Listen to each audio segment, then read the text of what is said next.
પોતાના સંતાનોની ચિંતા હોય તો આપણા લૌકિક જીવનમાં મા બાપને પોતાના સંતાનોની ચિંતા કેમ ન હોઈ શકે? આવી જ એક વાત મારે કહેવી છે. આ કોઈ દ્રષ્ટાંત નથી સાહેબ, આ સત્ય ઘટના છે. આજથી 70 વર્ષ પહેલા રાજાપુર ગામની આ ઘટના છે.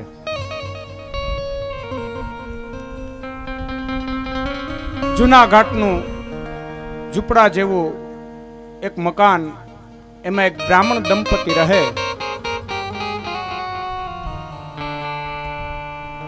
બ્રાહ્મણ આજુબાજુના ગામમાં કથા વાંચે અને પોતાનું ગુજરાન ચલાવે. એનો એક નાનો દીકરો હતો, તેનું નામ રાજા રાખ્યું. ત્યાં રાજાનો વૈભવ નહોતો, પણ કંગાળિયત જ તેનો વૈભવ હતો. તે એને દિલથી રાજા કહેતી એની માં. તેના 3 માણસનું કુટુંબ મહા મહેનતે 2 કોળિયા અનાજ પામતું. ઘણી વાર તો તાણું પણ ચાંડી જાય, એટલી ગરીબાઈ. રાજા 5 વર્ષનો થયો, એને શાળામાં ભણવા બેસાડ્યો. રાજાપુર ગામમાં જ તે શાળા હતી, તે શાળામાં એને ભણવા બેસાડ્યો. દિવસો ઉપર દિવસો વીતવા લાગ્યા. કંગાલિયત સામે લડતા રાજાનું પ્રાથમિક શિક્ષણ પૂરું થયું. હવે જો એને આગળ ભણાવવો હોય તો તેને રત્નાગીરીની માધ્યમિક શાળામાં મૂકવો પડે. આ નાનકડા ગામમાં માધ્યમિક શાળા હતી. મોટી શાળા તો આ રત્નાગીરી જે જિલ્લો હતો ત્યાં એને મૂકવો પડે. માંડ પોતાનું પૂરું કરતા આવે કઈ રીતના એને ત્યાં મૂકવો, એની ફી કઈ રીતના ભરવી. પૈસા પણ ઘરમાં કઈ હતા નહીં. શું કરવું? ગરીબ કુટુંબ સામે આ બહુ મોટી સમસ્યા ઊભી થઈ. એક રાતે રાજા પથારીમાં સૂતો હતો. તેની માં એની પાસે બેઠી હતી, એના માથા ઉપર હાથ ફેરવતી હતી. રાજાની માં આ બ્રાહ્મણને કહે કે આપણા રાજાને પ્રાથમિક શિક્ષણ પૂરું થયું, હવે માધ્યમિકમાં એને ભણવા મારે મૂકવો છે. ગમે તેમ કરશું, પેટે પાટા બાંધશું, પણ મારે એને ભણવા મૂકવો છે.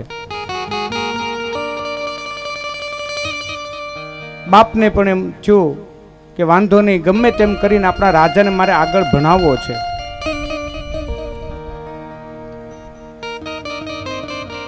સવાર થયો, બ્રાહ્મણ ગામમાં ગયો, ઉછીના પૈસા લીધા અને ત્યારે વાહન તો હતા નહીં, એક બળદગાડાની વ્યવસ્થા કરી અને રાજાને ભણવા મૂકવા જાય છે.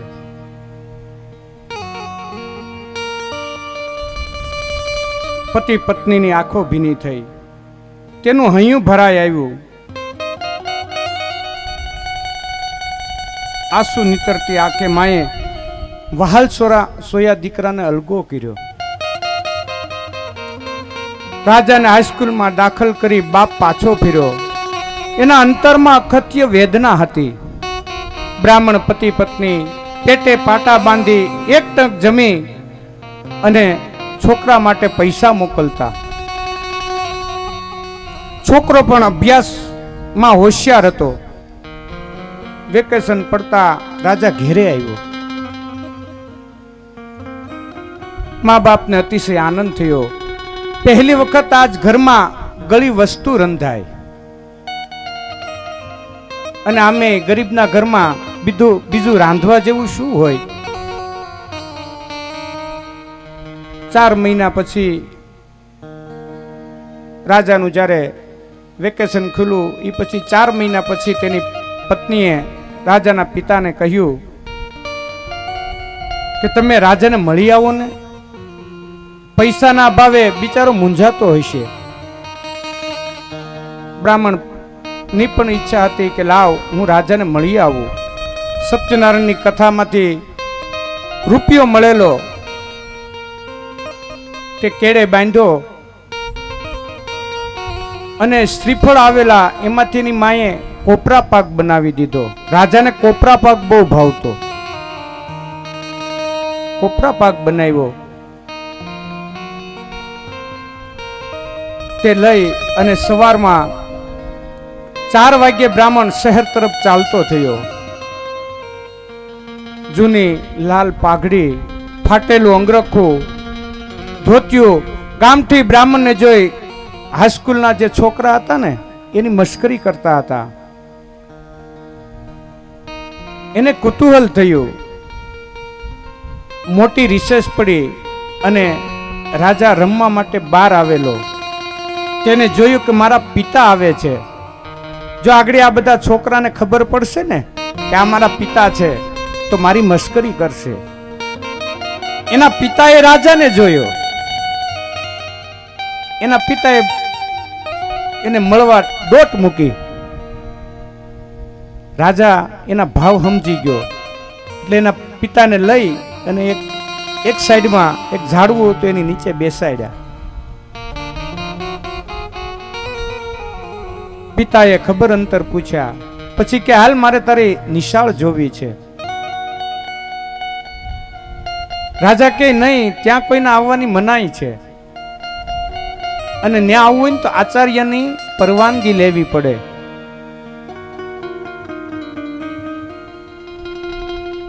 છોકરો ભણવામાં હોશિયાર હતો એટલે આ બ્રાહ્મણે દિલ ઉપર ન લીધું. કાંઈ વાંધો નહીં. જે રૂપિયો હતો એ છોકરાના હાથમાં આપ્યો. આ કોપરા પાક હતો એ આપ્યો. એમાં બેલ પીડ્યો. રિસેસ પૂરી થઈ. છોકરો પિતાજીને પ્રણામ કરી અને ચાલતો થયો. બ્રાહ્મણ પોતાને ઘેરે આવવા નીકળ્યો.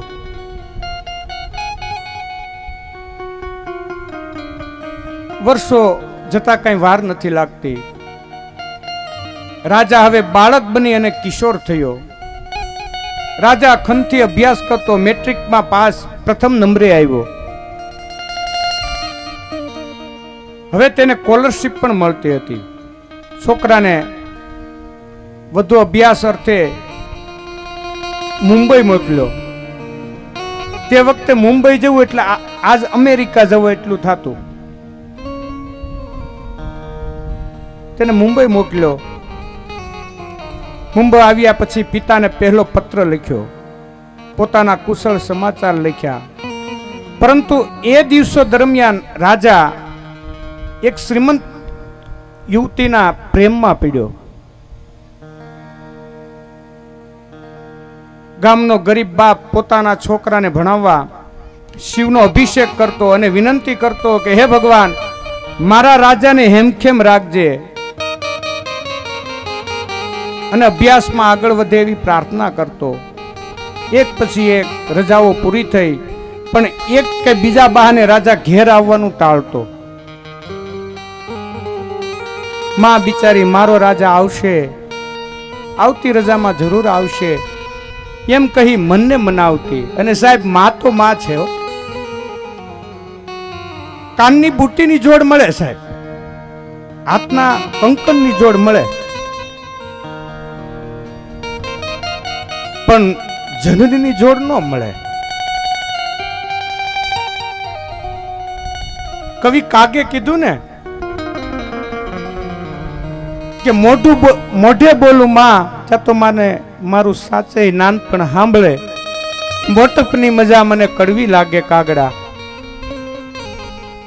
ભગવાન આ સૃષ્ટિની રચના કરીને પછી એને કીધું કે હું બધે નહીં જઈ શકું, બધા હું દર્શન નહીં આપી શકું, એટલે એને મા બાપની કીધું કે ભાઈ તમે આ ભગવાન સ્વરૂપ જ છે. મા બાપની રચના કરી, મોટા કરીને માં અમને ખોળેથી ખૂંદતા કર્યા, ખહતા કર્યા ઈ ખોળો ગુંદવા, હવે કરને બાળક કાગડા. કવિ બોટાદ કરે તો આના વિશે બહુ સરસ રચના કરી. મીઠા હે મધુ ને મીઠા મેં હુલારેલો,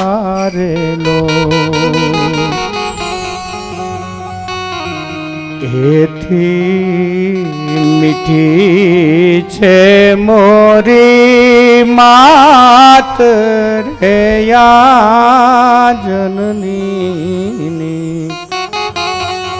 જોડ સખી નહીં જડે રેલો, મારી આ જનની જોડ સખી નહીં જડે રેલો. આગળ કવિ કહે છે કે પ્રભુના એ પ્રેમ તણી તળી રેલો, આ જગથી હે જુદેરીએની જાત રે યા જનની, જોડ સખી નહીં મળે રેલો. મને 4 સંતાન હોય ને, 4 દીકરા હોય ને, ચારે રાખે. કોઈ એને આ દીકરો માનીતો અનુમાનીતો એવું નહીં, ચારેય ઉપર સરખો જ પ્રેમ હોય. આ દુનિયા નદીઓના નીર તો વધે ઘટે રેલો, આ સરખો એ પ્રેમનો પ્રવાહ રે યા જનની, એ જોડ સખી નહીં જડે રેલો, મારી આ જનની જોડ સખી નહીં જડે રેલો. સાહેબ માનું પાત્ર બહુ. ભગવાન પોતે કીધું કે હું ઘરે ઘરે નહીં જાય તે માનું સર્જન કર્યું. આજે રાજા મા બાપની અંતરની પ્રાર્થના પ્રભુએ સાંભળી લીધી અને રાજા BA માં આખી યુનિવર્સિટીમાં પ્રથમ આવ્યો. એને ICS કરવાનું મન થયું. છોકરીનો પિતા તેને ઇંગ્લેન્ડ મોકલવા તથા તેનો ખર્ચ ઉપાડવા તૈયાર જ હતો, પરંતુ છોકરીએ કીધું કે તમે ICS થયા પછી લગ્ન તો કરવાના જ છો, તો પછી અત્યારે લગ્ન કરી અને પછી ઇંગ્લેન્ડ જાઓ. રાજા પોતાની સાથે ભણતી યુવતીની જોડે મા બાપથી સાનો માનો લગ્ન ગ્રંથિથી જોડાયો. બંનેએ લગ્ન કરી લીધા. મા બાપને યાદ પણ ન કર્યા. જે માતા પિતાએ લોહીનું પાણી કરી પેટે પાટા બાંધી છોકરાને ભણાવી ગણાવીને મોટો કર્યો, તે ભરોસાને રાજાએ ઠોકર મારી. લગ્ન જેવા પવિત્ર અને મહત્વના પ્રસંગમાં પણ મા બાપના આશીર્વાદ લેવાની ભાવનાને ઠોકર મારી. લંડન જવાનો દિવસ પાસે આવ્યો. ઘેર મા બાપ ચાતકની દ્રષ્ટિએ પોતાના પુત્રની આવવાની રાહ જોઈ રહ્યા હતા. મારો રાજા જરૂર આવશે કહેતી પ્રેમાળ માની આંખોમાં આંસુ સુકાતા નથી અને રાજા તો ઇંગ્લેન્ડ જવાની તૈયારીમાં હતો. રાજા ઇંગ્લેન્ડ ગયો, ત્યાં ICS પરીક્ષામાં પાસ થયો અને હિન્દુસ્તાન પાછો ફર્યો. એ અરસામાં ગણા ગાંઠા લોકો જ ICS થતા. તેમનું ખૂબ માન હતું. પેપરમાં તેમના ફોટા આવતા, છાપામાં રાજાનો ફોટો આવ્યો. હવે આ નાનું અમથું ગામ, અહીંયા છાપું ક્યાંથી આવે? બ્રાહ્મણ બાજુના ગામમાં ગયો હશે, ત્યાંથી પાછો ફરતો હતો. કોઈ એકાદ વ્યક્તિ પાસે છાપામાં રાજાનો ફોટો જોયો. નાસિકના કલેક્ટર તરીકે તેને નિમણૂક કરવામાં આવ્યો હતો. નાસિકમાં કઈ માનું દિલ પોતાના દીકરાનો ફોટો છાપામાં જોઈ હરખથી ઘેલું ન થાય? કયો એવો હતભાગી પિતા હોય કે જેને આવા સમાચાર સાંભળી દીકરાને વાહો થાબડવાનું મન ન થાય? પરંતુ માને સમજ નથી પડતી કે આ ખુશીના સમાચાર છે, તેમાં રડવું કે હસવું એ માને ખબર ન પડતી. પોતાનો દીકરો કલેક્ટર થાય અને પોતાને જ ખબર નહીં. અરે જે ગામમાં પોલીસ પટેલ કોઈનો છોકરો ન થાય અને એનો છોકરો કલેક્ટર થાય, કેટલી ખુશીની વાત હતી.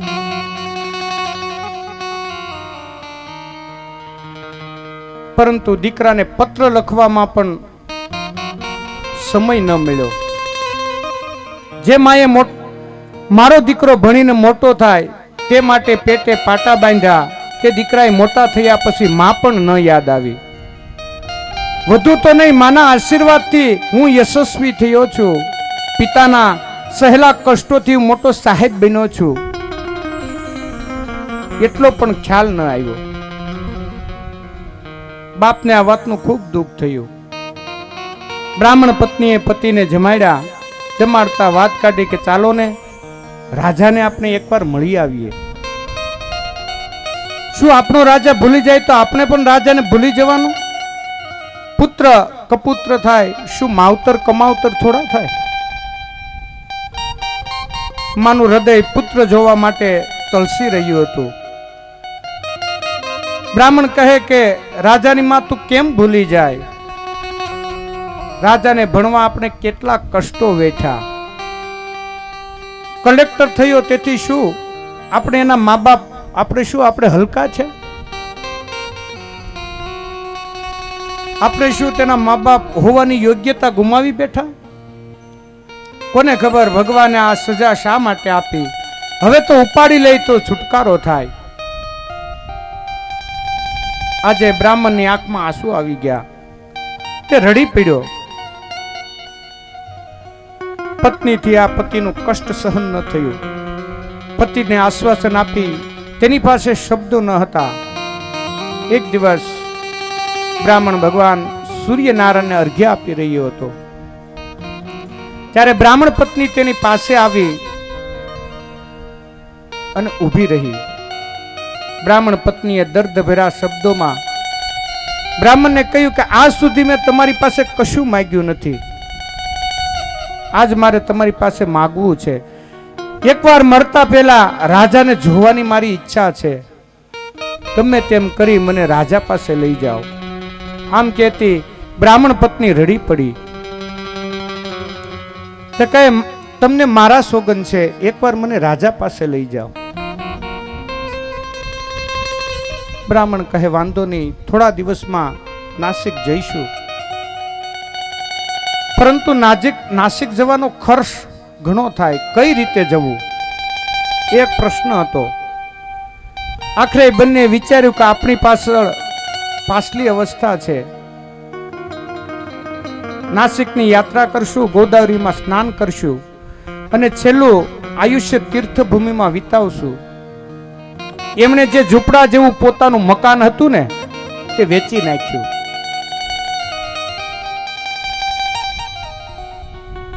બાપ દાદાનું ગામ છોડ્યું. પોતાનું જરૂરી સામાન લઈ અને પતિ પત્ની નાસિક જવા નીકળ્યા.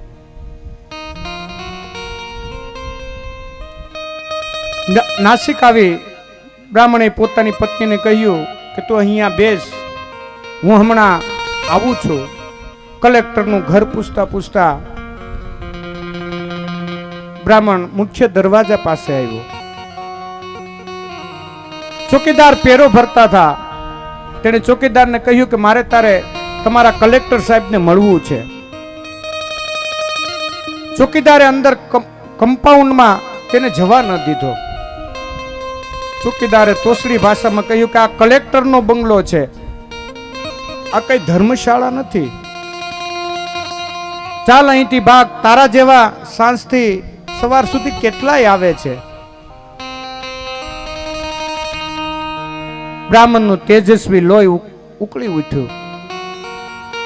તેને બરાડો પાડીને કહ્યું કે મને અંદર નહીં જવા દે તો તું કોને જ અંદર જવા દઈશ? હું કલેક્ટરનો બાપ છું, કલેક્ટરનો પિતા છું. દરવાજા ઉપર આ રકઝક ચાલતી હતી. તે વખતે કલેક્ટર તેની પત્ની સાથે ચા પીતો હતો. તેને બારણીમાંથી ડોકું કર્યું તો પોતાના પિતાને એને ઓળખ્યા. પણ એને થયું કે જો હું જઈ અને પિતાને અહીંયા લાવીશ, હું આવો કલેક્ટર દરજાનો માણસ, મારી મશ્કરી કરશે. આ રકઝક ચાલતી હતી તે તેણે જોયું અને ઓલા જે ચોકીદાર હતા ને એને ધક્કો મારી અને એના પિતાને પછાડી દીધા. એના પિતાજી પીડા, એની નજર એ બારીમાં ગઈ. પોતાના દીકરાની અને પોતાની નજર મળી અને આ કલેક્ટરે બારણી હતી ને બંધ કરી દીધી. એના પિતાજીને બહુ આઘાત લાગ્યો.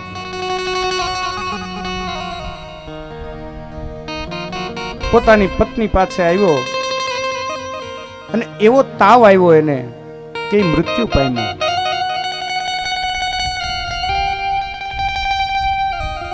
તેના પિતાના વજ્ર સમાન લાત હતી. પોતાનો દીકરો સામું જોતો હતો અને ચોકીદારે તેને લાત મારી.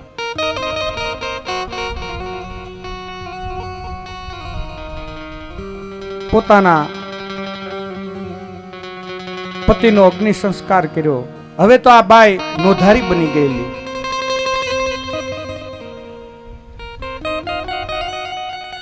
એક મંદિરમાં આશરો લીધો. ત્યાં એને ખબર પડી કે કલેક્ટરની પત્ની ગર્ભવતી છે અને કોઈ બાઈની જરૂર છે, કામ કરવા વાળી. આઈની માં હતી તે કલેક્ટરને બંગલે ગઈ. પોતાનો પુત્ર ગાડી લઈને ઓફિસે જતો હતો. એને સામે મળી પણ એને લાશ કાઢી લીધી, છેડો તાણી લીધો. તેની કલેક્ટરની પત્ની પાસે આવીને કીધું કે તમારે કામવાળીની જરૂર છે, મને કામ કરવા આપો. તમે જે આપશો ને એ હું લઈ લઈશ, પણ મને અહીંયા રાખો. કલેક્ટરની પત્ની એ તને કામ ઉપર રાખે છે. દુઃખી વિધવા જાણી અને નોકરી આપી. બ્રાહ્મણ પત્નીએ કલેક્ટરને પ્રેમથી જીતી લીધી. ખૂબ વહાલથી પાસે બેસાડતી, માથામાં તેલ નાખતી. તેનું વર્તન જોઈ એટલું બધું માયાળું હતું કે કલેક્ટરની પત્નીને પોતાની માની પણ ખોટ ન વર્તાતી. ઘરનું નાનું મોટું કામ તેણે પોતાની માથે લઈ લીધું. એક પછી એક દિવસ પસાર થયા, મહિના પણ વીતવા લાગ્યા. બ્રાહ્મણ પત્ની હવે ફક્ત તેના દીકરાની માતા ન હતી, પણ એક પૌત્રની દાદી પણ હતી. કલેક્ટરને ત્યાં પુત્રનો જન્મ થયો હતો. એક દિવસ પતિ પત્ની જમવા બેઠા. પત્નીએ કહ્યું કે આપણને સરસ બાઈ મળી છે, મને દીકરીની જેમ રાખે છે. કલેક્ટર કહે કે તેનો પગાર વધારી દઈએ, 2-4 સારા કપડા આપીએ. કલેક્ટરની પત્ની કહે કે જ્યારે હું એને પગારની વાત કરું છું ત્યારે કહે છે કે મારો પગાર ક્યાં વહી જવાનો? આવીએ 6 મહિના થયા પણ પૈસાનું નામ સુધા પણ લીધું નથી. એક દિવસ બપોરે પત્ની ક્લબમાં ગઈ હતી. કલેક્ટરનું માથું દુખતું હતું. ઓફિસેથી વહેલો ઘેરે આવ્યો. તે વખતે બહાર હિંચકા પર બેસી અને તેની માં આ એના પૌત્રને કલેક્ટરના છોકરાને હાલડું ગાતી હતી. એ હાલડાનો અવાજ સાંભળ્યો, પોતાની માની જેવું જ હાલડું અને એના જેવો જ અવાજ લાગ્યો એને. કલેક્ટર અંદર આવ્યો એટલે અન્ય છેડો તાણી લીધો. તેને લાગ્યું કે આ મારો માનો અવાજ છે. સાંજે જમવા બેઠો એટલે એની પત્નીએ કોપરા પાક આપ્યો. કીધું કે કાલ તમને માથું દુખતું હતું ને, આપણી આ બાઈ છે ને એને આ કોપરા પાક બનાવ્યો અને જ્યાં એને ખાધો તો ઈ જ સ્વાદ જે એને માએ બનાવ્યો હતો.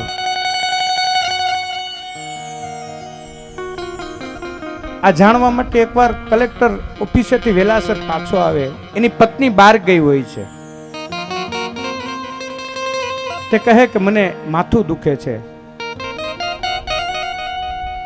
નોકરને કીધું કે મને બામ લગાડી દો. આ બાઈએ કીધું લાવ હું લગાડી દઉં. એની જે માતા હતી ને એ જઈ અને દીકરાના કપાળમાં માથા ઉપર એ બામ લગાડે છે. બામ લગાડતા લગાડતા તેને આંખમાંથી આહુડા પડી જાય છે.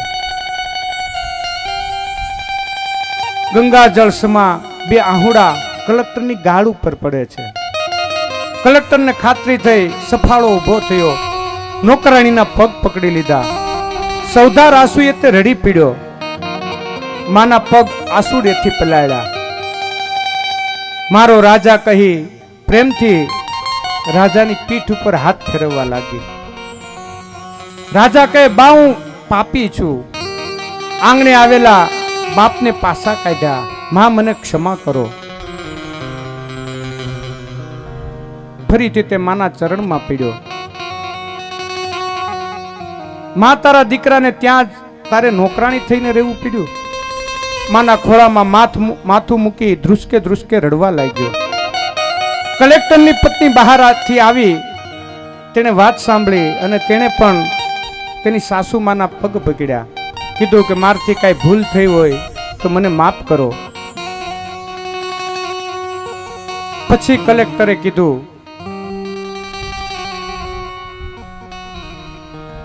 કે આજે હું પિતાનો ઘાતક બન્યો. મારી માં જેવી માને નોકરાણી રાખી. ધિકાર છે મને આ કલેક્ટર પણાને. સત્તા અને સંપત્તિએ મને આંધળો કર્યો. સાહેબ એને કલેક્ટર ઉપરથી રાજીનામું આપી દીધું.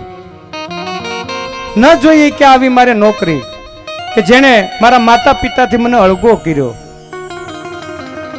આજ પછી હું ઘરે ઘરે જઈ અને બાળકોને સમજાવીશ કે આ ભાવ જીવન કેવું હોય.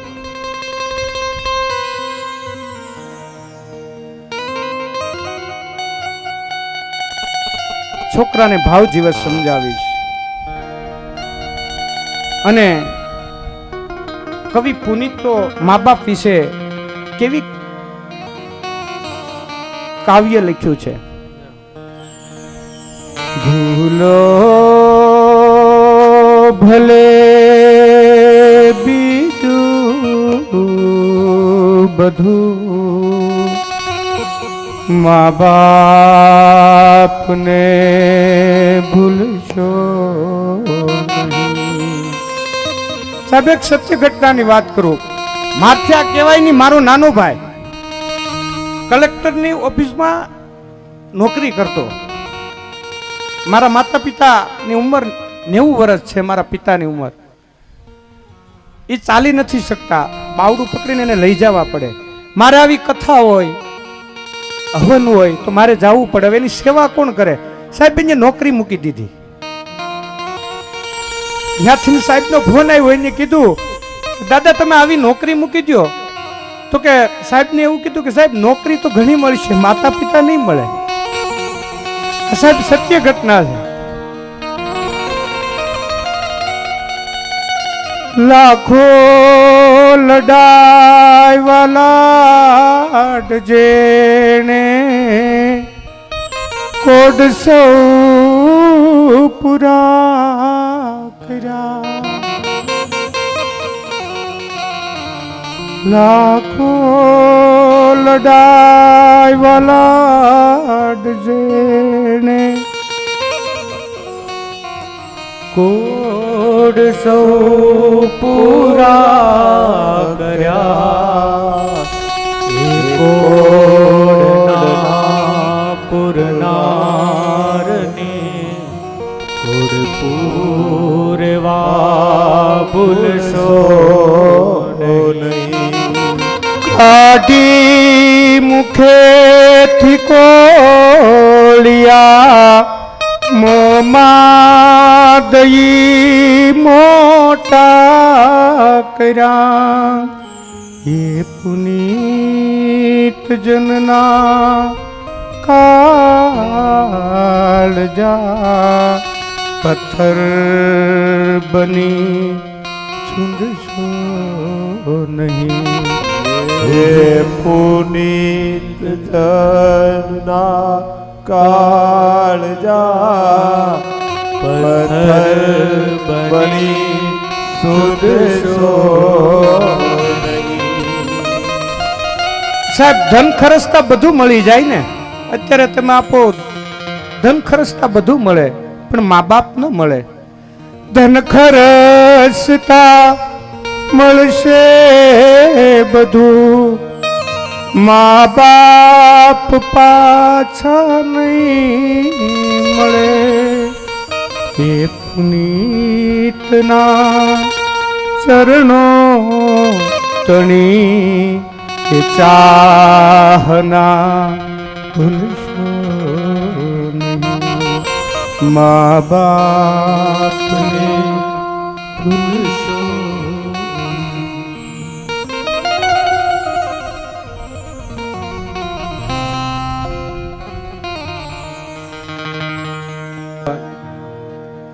ભગવાન ભાગવતની આ ભાગવત કથામાં આમ તો કદાચ મારે વચ્ચે બોલવું પણ માં વિશે લખવા બેસે ને તો માના ગુણનો પાર ન આવે એ માની મમતા છે સાહેબ. અને પિતા વિશે કોઈ કવિએ ખૂબ સરસ લખ્યું છે. કવિતાના શબ્દો કદાચ અહીંયાથી કહું ને તો આંસુ રહ આંખમાંથી નીકળી જાય. એ શબ્દ હું નહીં બોલી શકું પણ એ શબ્દનો મહિમા એટલો કહી જાય છે કે માં એ દીકરા માટે જો કસ્તુરી છે, માં એ દીકરા માટે જો કસ્તુરી છે તો બાપ એ કસ્તુરીનો છોડ છે. મિત્રો, એ બાપ એ કસ્તુરીનો છોડ છે. મા બાપ વગર સંતાન ક્યારેય કોઈ સુખને પ્રાપ્ત ન કરી શકે. સ્વયં ભગવાન પણ આ સૃષ્ટિ ઉપર એને જો જન્મ ધારણ કરવો હોય ને તો મા બાપની જરૂર પડે. ધ્રુવને બચાવવા માટે, પ્રહલાદને બચાવવા માટે જ્યારે ભગવાન વિષ્ણુ નરસિંહનું રૂપ લઈ અને આ સૃષ્ટિ પર જ્યારે આવ્યા ત્યારે એમના વિશે કોઈએ લખ્યું કે ન મળ્યા હરને માં એટલે પશુ થઈ અને પૃથ્વી પર આવ્યો. ન મળ્યા હરને માં એટલે પૃથ્વી પર પશુ થઈને આવ્યો. મળ્યા જશોદા કેરો જાયા ને જશોદા કેરી માં ઈ તો કૃષ્ણ કેવાણો કાગડા. હે કે નરસિંહ કૃષ્ણ જ્યારે સૃષ્ટિ પર આવ્યા વિષ્ણુ અવતારથી નૃસિંહ અવતાર લીધો ત્યારે એને માં કે બાપ બેમાંથી એકેય ન મળ્યા અને થાંભલામાંથી પ્રગટ થવું પડ્યું. અર્ધો નર અને અર્ધો પશુ રૂપે એને જન્મ ધારણ કરવો પડ્યો. પણ જ્યારે માં જશોદા મળી ત્યારે એને કૃષ્ણ તરીકે આખું જગત ઓળખે છે. સાહેબ, મા બાપ વગર ક્યારેય કોઈનું ઓળખાણ નથી. તમે ઇતિહાસની અંદર નજર કરી લો. દીકરો અને દીકરી, નર અને નારી, આ બે સ્વરૂપ છે આ સૃષ્ટિની અંદર. માં અને બાપ આ બે સ્વરૂપ છે નર અને નારી સ્વરૂપે. દીકરી છે એ બાપની ઓળખાણ છે અને જ્યારે દીકરો છે ને એ બાપની ઓળખાણ છે. દીકરી બાપની ઓળખાણ અને દીકરો માની ઓળખાણ છે. તમે આજે નહીં 5000 વર્ષ પહેલા વયા જાઓ. 5000 નો ઇતિહાસ લઈ આવો. મહાભારતની સાક્ષીએ વાત કરું છું. પાર્વતી કોની દીકરી? તો કે હિમાલયની દીકરી. કુંતી કોની દીકરી? તો કે કુંતી ભોજની દીકરી. દ્રૌપદી કોની દીકરી? તો કે દ્રુપદની દીકરી. અરે ત્યાં નહીં, અત્યારના યુગની અંદર વયાઓ ઇન્દિરા ગાંધી કોની દીકરી? તો કે જવાહરલાલ નહેરુની દીકરી. એની સામે સાહેબ તમે દીકરાનું પાત્ર જોઈ જુઓ. દીકરાનું નામ લો એટલે બાપનું નામ આવે. અંજનીનો જાયો હનુમાન, ગંગા પુત્ર ભીષ્મ, ત્યાંથી અહીંયા અવતારો. રાહુલ ગાંધી તો કે સોનિયાનો દીકરો. સાહેબ તમે વિચાર તો કરો, એક દીકરો માનું નામ અજવાડે અને એક દીકરી ઈ બાપનું નામ અજવાડે. ઈ મા બાપના સંસ્કાર. અને હું તો ત્યાં સુધી કહું છું, આ મારો પોતાનો અનુભવ છે. આજથી 11 વર્ષ પહેલા મેં નક્કી કર્યું દાદા કે મારે એક સ્પીકર બનવું છે, એક એન્કર બનવું છે, એક મોટિવેશનલ સ્પીકર બનવું છે. જે મુશ્કેલીઓનો સામનો મેં કર્યો છે એ મુશ્કેલીઓમાંથી મારે લોકોને બચાવવા છે. અને મારા મા બાપના પગે લાગ્યો અને મારા મા બાપને કીધું કે મારે આ જગ્યાએ આ સ્થળે પહોંચવું છે, એના મને આશીર્વાદ આપો. ત્યારે મા બાપે મારા માથા ઉપર દુઆઓની મુઠ્ઠી ભરેલો હાથ આમ ખોલ્યો અને ખાલી એટલું કીધું હતું કે દીકરા, બીજાને સુખી કરજો એટલે તમે સુખી ઓટોમેટિક થઈ જાશો. તમે વિચાર તો કરો, આ મા બાપના આશીર્વાદ છે. એને એમ નથી કીધું કે તું સુખી થાય, એને એમ કીધું કે તું બીજાને સુખી કર એટલે તને તો સુખ ઓટોમેટિક મળશે. ભગવાન કૃષ્ણએ પણ ગીતામાં કીધું છે કે તું તારું કર્મ કરતો જા, બીજાની સેવા કરતો જા, તારા દુઃખને હરવા માટે હું હર હંમેશ તૈયાર છું. સાહેબ, મર્યાદા પુરુષોત્તમ રામ. તમે વિચાર તો કરો, લક્ષ્મણ જ્યાં સુધી જીવિત હતા ત્યાં સુધી માં જગદંબા જાનકી એના માં થતા ને તો એને ભાભી થતા તો એને માં કહીને બોલાવતા. પ્રહલાદ બધા બાળકોને લઈ અને ઉપદેશ આપે છે, ભજન કીર્તન કરે છે. આ દ્રશ્ય હિરણ્યકશિપુ જોવે છે અને તેને ગુસ્સો આવે છે. તે કહે છે કે તું બીજા છોકરાને પણ બગાડે છે, દુષ્ટ અને શરમ નથી. રાજા પ્રહલાદને પકડે છે, ધરતી ઉપર પછાડવા જાય છે. ધરતી માતાએ તેને દડાની જેમ ઝીલી લીધો. પ્રહલાદ પિતાજીને વંદન કરે છે. રાજાને કહે છે, રાજા તેને કહે છે કે તું મને વંદન કરે છે, બતાવ તારું રક્ષણ કરનાર કોણ છે? પિતાજી, મારા ભગવાન સર્વત્ર રહેલા છે. રાજા કહે, તારા ભગવાન સર્વત્ર છે તો આ થાંભલામાં તારો વિષ્ણુ દેખાશે. પ્રહલાદે કીધું, હા, તેમાં પણ મારા ઈષ્ટદેવ વસેલા છે. થાંભલાને ધગધગાવવામાં આવ્યો છે. રાજા કહે કે થાંભલામાં તારા વિષ્ણુ હોય તો આ ધગધગતા થાંભલાને બાથ ભળ. ગરમ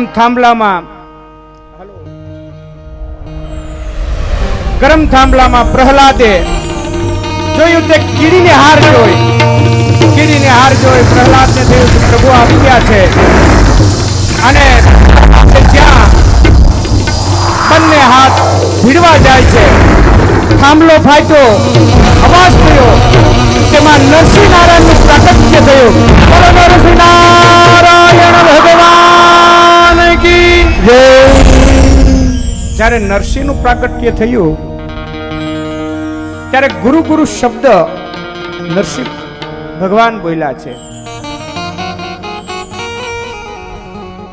તેનું મુખારવિંદ સિંહ જેવું છે, સ્ત્રી અંગ માનવ જેવું છે.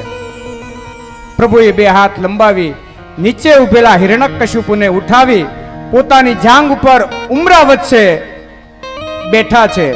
પછી કહે, બોલ, અત્યારે દિવસ છે કે રાત્રિ? તો કે પ્રભુ, દિવસે નથી, રાત્રિ નથી, સંધ્યા સમય થયેલો છે. કહે, નોરથી એને ચીરવામાં આવ્યો. અસ્ત્ર છે કે શસ્ત્ર? અસ્ત્ર પણ નથી અને શસ્ત્ર પણ નથી. હું માનવ છું કે પશુ? તો કે માનવ નથી અને પશુ પણ નથી. અને ભગવાને પોતાના તીક્ષ્ણ નખથી હિરણ્યકશિપુને ચીરી નાખ્યો છે. ગંધર્વો વગેરે નૃસિંહ ભગવાનનો જય જયકાર કરવા લાગ્યા, પુષ્પની વૃષ્ટિ કરવા લાગ્યા છે. નરસિંહ ભગવાને થાંભલામાંથી ગુરુ ગુરુ અવાજ કરીને નીકળ્યા કે એવો બોધ જગતને આપે છે કે ગુરુ વગર ભગવાનનું દર્શન થવું દુર્લભ છે.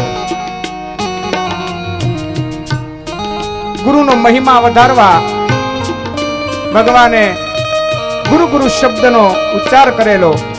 પછી પ્રહલાદે ભગવાનને બે હાથ જોડી પ્રણામ કર્યા છે, ભગવાનની સ્તુતિ કરે છે. ગુરુ તારો પાર ન પાયો, ગુરુ તારો પાર ન પાયો, એ ન પાયો ન પાયો, ના માલિક તમે રે, તારો તો અમે કરીએ રે, પૃથ્વીના માલિક તમે રે, તારો તો અમે કરીએ રે.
સુખદેવજી પરીક્ષિત રાજાને વર્ણન કરે છે કે હે રાજમ, અષ્ટમ સ્કંદમાં મન્વંતર લીલા છે.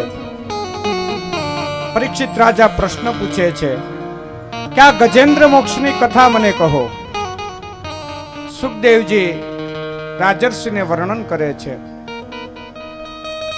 કે હે રાજન, ત્રિકુટાચલ નામનો પર્વત હતો. તે ફરતે ક્ષીર સમુદ્ર હતો, 6 યોજન ઊંચો. તેમાં રૂપું લોઢું સુવર્ણવાળા શિખરો આકાશ સુધી પહોંચેલા તેવા ઊંચા હતા. એક વખત એક હાથી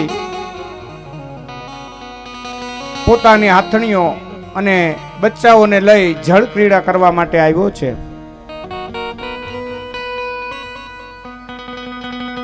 સમુદ્રમાં અંદર જઈ અને જળ ક્રીડા કરે છે. એમાં એક ગ્રાસ મગર આવી અને આના હાથીનો પગ પકડે છે.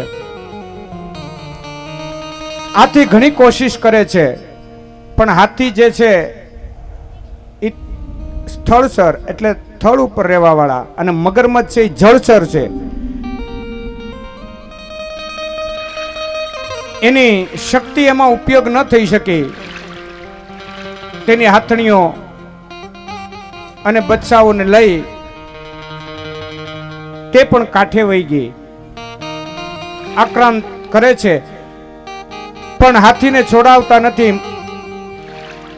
મગર હાથીને છોડતો નથી. ત્યારે હાથણીઓને થયું કે હવે સમુદ્રમાં અંદર લઈ જશે, અને હાથણીઓ એના બચ્ચાઓને લઈને પાછી ફરે છે. આ હાથી ભગવાનની સ્તુતિ કરે છે, ભગવાનને કહે છે કે આ ગ્રાસમાંથી હવે મને છોડાવો. હે પ્રભુ, હું બહુ અકળાયો. हे गोविंद हे गोपाल अब तो जीवन हारे। हे गोविंद हे गोपाल अब तो जीवन हारे। हे गोविंद राखो शरण अब तो जीवन हारे। हे गोविंद राखो शरण अब तो जीवन हारे। निर्पीवन है तू गयो सिंधु के किनारे। निर्पीवन है तू गयो सिंधु के किनारे। पानी पीवा माटे हूँ सिंधु किनारे गयो तो। निर्पीवन है तू गयो सिंधु के किनारे। निर्पीवन है तू गयो सिंधु के किनारे। सिंधु बीच बचत ग्राह चरण लई पधारे। सिंधु बीच बचत ग्राह चरण लई पधारे। सिंधु बीच बचत ग्राह चरण लई पधारे। सिंधु बीच बचत ग्राह चरण लई पधारे। ગ્રાહે મારો પગ પકડ્યો છે, જળમાં મારી કોઈ શક્તિ હાલી નથી।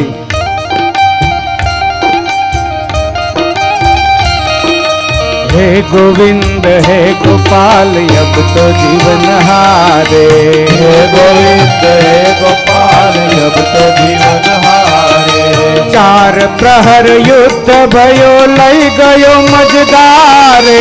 चार प्रहर युद्ध भयो लई गयो मझदारे। चार प्रहर युद्ध भयो लई गयो मझदारे। चार प्रहर युद्ध भयो लई गयो मझदारे। नाक कान डूबन लगे कृष्ण को पुकारे। नाक कान डूबन लागे कृष्ण को पुकारे। नाक कान डूबन लगे कृष्ण को पुकारे। नाक कान डूबन लागे कृष्ण को पुकारे। हे गोविंद हे गोपाल अब तो जीवन हारे। हे गोविंद हे गोपाल अब तो जीवन हारे। श्री राधे।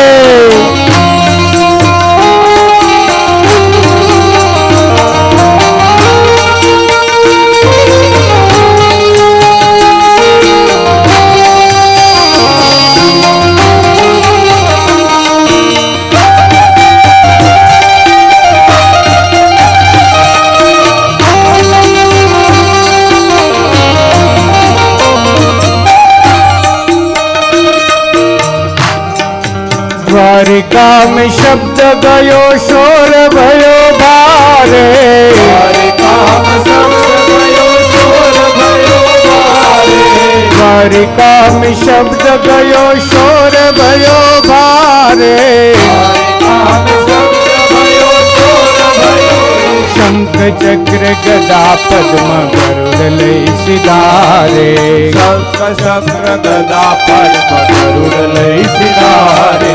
शंख चक्र गदा पद्म गरुड़ लई सिधारे। शंख चक्र गदा पद्म गरुड़ लई सिधारे। हे गोविंद हे गोपाल अब तो जीवन हारे। हे गोविंद हे गोपाल अब तो जीवन हारे।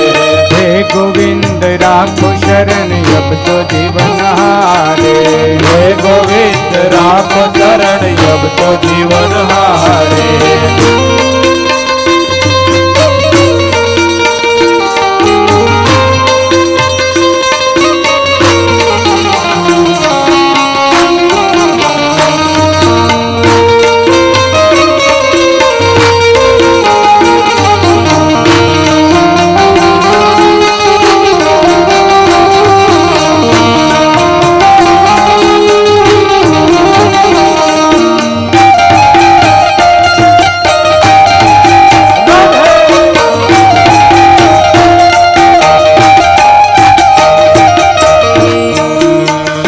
कहे श्याम सुनो चरण है तिहारे। कहे श्याम सुनो चरण है तिहारे। सूर कहे श्याम सुनो शरण है तिहारे। सूर कहे श्याम सुनो शरण है तिहारे। अब अब की पार पार करो नंद के दुलारे, अब की बार पार करो नंद के द्वारे, अब की बार पार करो नंद के दुलारे, अब की बार पार करो नंद के द्वारे। हे गोविंद हे गोपाल अब तो जीवन हारे, हे गोविंद हे गोपाल अब तो जीवन हारे, हे गोविंद राखो शरण अब तो जीवन हारे, हे गोविंद राखो चरण अब तो जीवन हारे, हे गोविंद राखो शरण अब तो जीवन हारे, हे गोविंद राखो चरण अब तो जीवन हारे। આપણે કાલ સાંજના કૃષ્ણ ઉત્સવ થાય તે આપણે રાસનો પ્રોગ્રામ રાખશું. આજે તો રામ જન્મ કરવો છે, હજી આ ગજેન્દ્ર મોક્ષની કથા હાલે છે એટલે થોડું મોડું થાય એટલે ત્યારે આપણે રાસનો એક સ્પેશિયલ પ્રોગ્રામ જ રાખશું. બરાબર. ગજેન્દ્ર આ પ્રમાણે દુઃખથી આર્તનાદ બની શ્રી હરિને સ્તુતિ કરે છે. ગજેન્દ્રની સ્તુતિથી ભગવાન શ્રી હરિ પ્રગટ થયા, ગરુડ ઉપરથી ઉતરી ચક્ર લઈ સામે આવ્યા. ગજેન્દ્રએ જોયું કે ભગવાન દોડતા આવ્યા.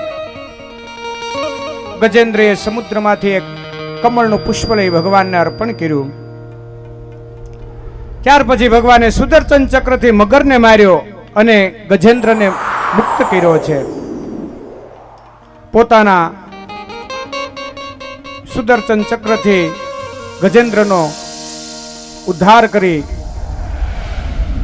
કર્યો એટલે દેવો પુષ્પની વૃષ્ટિ કરવા લાગ્યા, ગાંધર્વો જ્ઞાન કરવા લાગ્યા. આ પ્રમાણે ભગવાને ગજેન્દ્રને મુક્તિ આપી. સુખદેવજી મહારાજ વર્ણન કરે છે કે હે પરીક્ષિત રાજા, સમુદ્ર મંથન કેવી રીતે થયું તે કથા હું તને કહું છું. સુખજી મહારાજ કહે છે કે હે રાજન, એક સમયે ઇન્દ્ર અને દુર્વાસા ઋષિ સામે મળ્યા. દુર્વાસાએ પુષ્પની માળા ઇન્દ્રને આપી. ઇન્દ્રએ તે પુષ્પની માળા નીચે ફગાવી અને તેની ઉપર હાથીનો પગ ગયો. દુર્વાસાને થયું કે મારું અપમાન થયું છે. દુર્વાસાએ તેને શ્રાપ આપ્યો કે જા તું દરિદ્ર થા, સંપત્તિમાં શાનભાન ભૂલ્યો હોય તે દરિદ્ર થાય. પછી દેવો તથા દૈત્યોનું યુદ્ધ થાય, સ્વર્ગનું રાજ્ય દૈત્યોને મળે. દેવો ભગવાનને શરણે ગયા છે, કહે કે અમારું રાજ્ય પાછું મળે એ રીતના કરો. ભગવાન શ્રી હરિએ આશ્વાસન આપીને કહ્યું કે તમે સમુદ્ર મંથન કરો, તેમાંથી અમૃત નીકળશે, તે હું તમને પીવડાવીશ, તમે અમર થશો. તે પહેલા તમારે દૈત્યો સાથે મૈત્રી કરવી જોશે. દૈત્યો સાથે મૈત્રી કરી અને વાસુકી નાગનું દોરડું બનાવ્યું. મંદરાચળ પર્વતની રવાઈ બનાવી. ત્યારે મંદરાચળ પર્વત સમુદ્રમાં ડૂબવા લાગ્યો. ત્યારે ભગવાને કુર્મ અવતાર લઈ અને પ્રગટ થયા છે. બોલો કુર્મ નારાયણ ભગવાન કી જય. મંદરાચળ પર્વત પોતાની પીઠ ઉપર રાખ્યો છે. સમુદ્રમાંથી પ્રથમ ઝેર નીકળ્યું. સમુદ્રનું મંથન થયું અને પહેલું ઝેર નીકળ્યું. ઝેરની વાસ્તી દૈત્યો અને દેવોથી સહન ન થઈ. હવે શું કરું? બધા શંકર પાસે ગયા છે. આ ઝેર ફક્ત શંકર જ ફસાવી શકે. માટે દેવો અને દાનવો ભગવાન શંકરની પાસે ગયા, કારણ કે શંકરના મસ્તક ઉપર જ્ઞાન રૂપી ગંગા વહે છે. એટલે આ ઝેર તે ફસાવી શકે. આજે દેવો અને દૈત્યો ભેગા મળી ભગવાનની સ્તુતિ કરે છે. कैलाश के निवासी नमो बार बार हूँ, कैलाश के निवासी नम बार बार हूँ आयो शरण तिहार प्रभु तार तार तो कैलाश के निवासी नम बार बार हूँ कैलाश के निवासी नम बार बार हूँ आयो शरण तिहार प्रभु तार तार तो आयो शरण तिहार प्रभु तार तार तो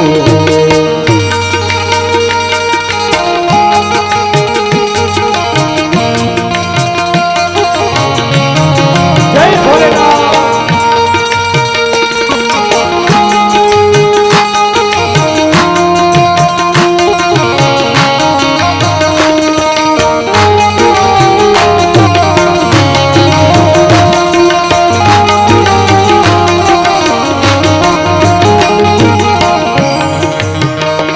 भक्तों को कभी शिव तूने निराश ना किया महाराज ने दिया वरदान दे दिया भक्तों को कभी शिव तूने निराश ना किया महाराज ने दिया वरदान दे दिया बना है तेरा दायरा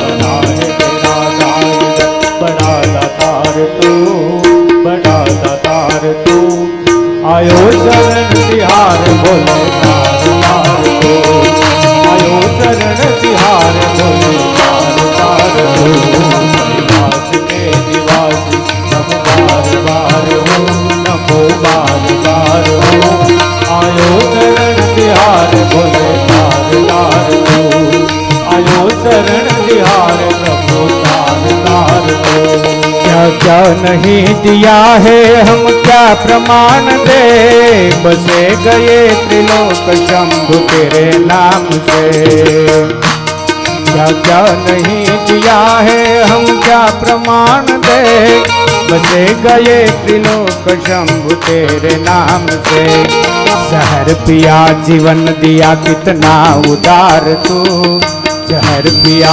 जीवन दिया कितना उदार तू आयो शरण तिहार प्रभु तार तार तो आयो शरण तिहार प्रभु तार तार तो कैलाश के निवासी नमो बार बार हो नमो बार बार हो आयो शरण तिहार प्रभु तार तार तो आयो शरण तिहार